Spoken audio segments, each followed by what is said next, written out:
He kissed me goodnight the same way he always did, soft, warm, reassuring.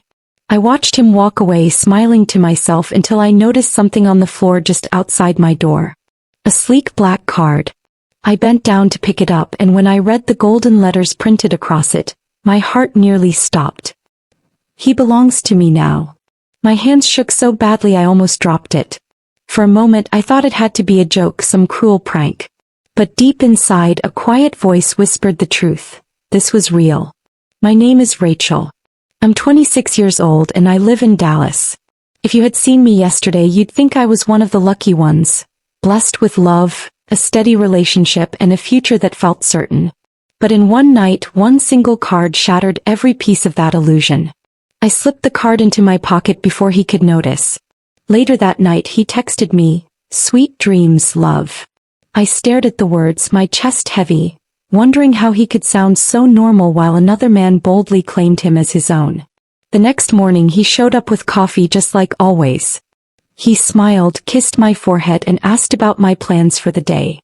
His voice was calm, his eyes steady, almost too steady. Meanwhile, inside me, panic and suspicion clashed. The card felt like fire against my skin, burning a hole in my pocket, daring me to speak. I wanted to confront him right there and then, to hold the card up and demand answers. But something inside me stopped me. A quiet, painful warning. Because the truth waiting for me wasn't just painful, it was far, far worse. For a while I convinced myself nothing was wrong. I kept telling my heart to stop racing, to believe in the man I loved. After all, he was still the same person who surprised me with flowers after a long day, who laughed with me over silly TV shows, who held my hand when we walked through crowded streets. There were moments when everything felt perfect, like we were unshakable. Dinners filled with laughter, mornings when he brewed my favorite coffee, quiet nights where he whispered plans for our future. If anyone else looked at us, they'd see love. They'd see happiness. But once I found that card, every smile, every touch carried a shadow. And soon the cracks started showing. He began working late, at least that's what he told me. His phone buzzed constantly and he'd tilt the screen away so I couldn't see. I'd ask who it was and he'd brush it off with a quick, "Just work stuff." But his tone, it wasn't the same. One morning as he rushed out the door, I noticed a luxury watch on his wrist. It was elegant, expensive, the kind of gift he could never afford. When I asked about it, he said a client gave it to him. His eyes darted away too quickly. And then the small details piled up. A coffee stain on his shirt he couldn't explain. A scent of cologne that wasn't his. A look in his eyes that seemed distracted. Like he was present with me but his mind was somewhere else entirely. That night I sat across from him at dinner. He smiled, asked me about my day, laughed at my jokes like always. For a moment I wanted to believe everything was fine. That the card was just a cruel misunderstanding. But then his phone buzzed on the table. And the name flashing across the screen wasn't mine. It was his. The wealthy man. My heart sank. Because in that moment I realized the stranger wasn't just part of his life. He was at the center of it. I couldn't ignore it anymore. The card. The watch. The phone buzzing with his name.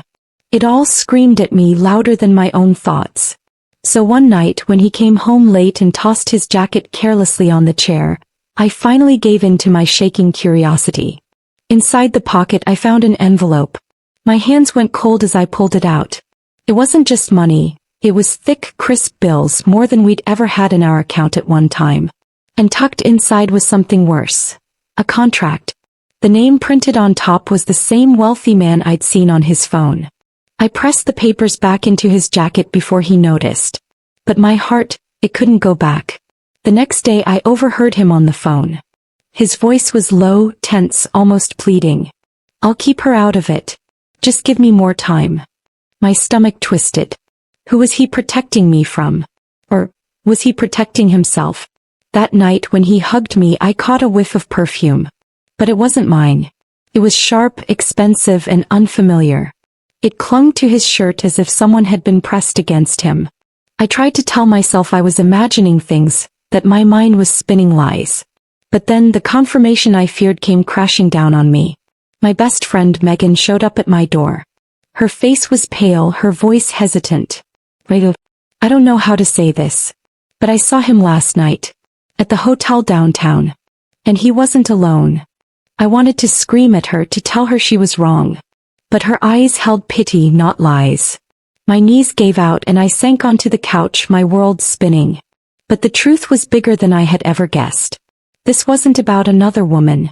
It wasn't about late nights at work or secret meetings with clients. It was about a man. A wealthy, powerful man who had bought his loyalty, his time, and maybe even his love. And my boyfriend wasn't just lying to me. He was living a second life I never knew about. I thought it was one betrayal. But what I uncovered was a reality that shattered everything I believed in. I couldn't carry the weight of the secret anymore. The money, the perfume, the card, Megan's words. It was all crushing me. So one night while he sat on the couch scrolling through his phone, I placed the contract and the envelope of cash on the table between us. He froze. His thumb stopped mid-scroll. Slowly he lifted his eyes to mine. Where did you find this? His voice wasn't angry. It was tired, defeated. My lips trembled. You tell me. What is this? Who is he? And why does he have you? For a moment the room was silent except for the sound of my heartbeat. I expected him to deny it, to spin a story, to at least try and fight for his innocence. But he didn't. Instead he exhaled sharply and looked down. I was waiting for you to find out. I couldn't say it myself. The words cut deeper than any denial could have. I whispered, my voice cracking, so it's true? All of it? The hotel, the money, the card. His eyes met mine, glassy and full of something I couldn't recognize. I was drowning. I had nothing. He offered me everything I thought I wanted. Money, connections, security. And I took it. Tears slid down my face before I could stop them. What about me? What about us? He swallowed hard, his voice barely above a whisper. I never meant to hurt you. But once I stepped into his world, there was no way out. The silence between us grew heavy, almost unbearable. My chest ached with the weight of it. I wanted to scream, to throw the money in his face, to make him feel the storm raging inside me. But instead I just sat there, broken, silent, my tears speaking louder than words ever could. Finally, I forced the question that had been burning inside me. Did you ever love me? He didn't flinch. He didn't look away. He just stared at me, his eyes wet, his jaw trembling. And then he said the words that shattered me completely. Not in the way you wanted. The air left my lungs. My body went cold.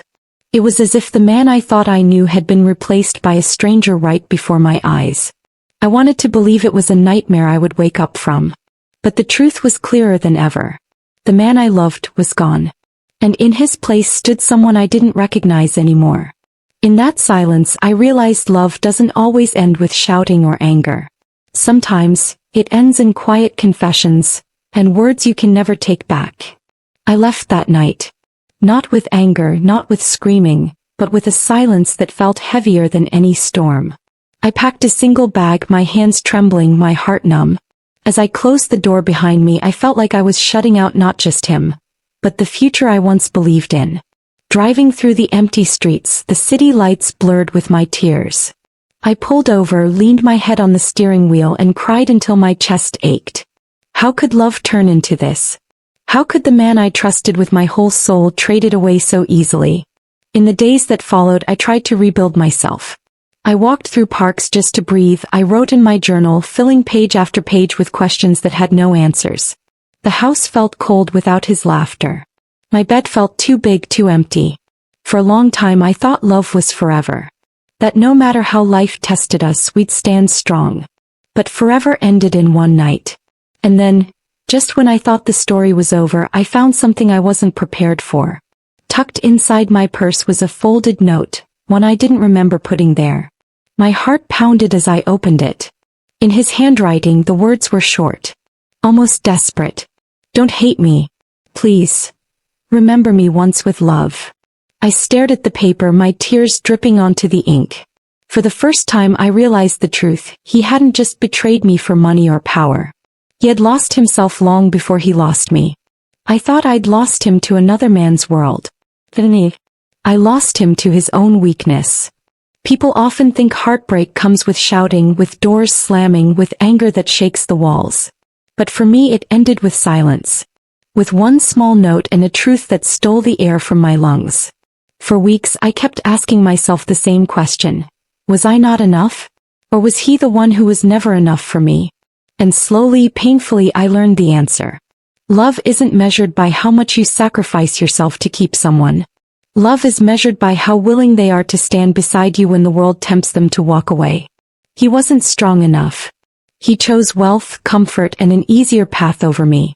And maybe that says more about him than it ever did about me. I won't lie. There are nights I still cry, mornings I still wake up wishing I could forget. But I also know this. Sometimes life tears us apart not to punish us, but to protect us from living a life built on lies. If you've ever felt abandoned, betrayed, or replaced, know this, you are not alone. And one day someone will choose you not for what you give, not for what you have, but for who you are. Because the right person will never let a wealthy man or anyone else take your place. I thought I lost everything that night. But what I really lost was someone who was never truly mine.